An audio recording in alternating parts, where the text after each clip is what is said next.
एक पार्क में एक कुत्ता हर रोज गेंद से खेला करता था। एक दिन उसकी गेंद लुढ़क कर एक बेंच के पास बैठी बिल्ली के पास चली गई।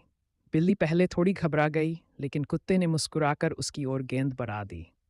बिल्ली ने शरारत से गेंद को पंजे से धक्का दिया और कुत्ते ने उसे पकड़ लिया। इस तरह दोनों खेलना शुरू कर दिए। धीरे धीरे खेलते खेलते वे अच्छे दोस्त बन गए। अब वो हर शाम पार्क में साथ बैठते, खेलते और एक दूसरे का साथ निभाते।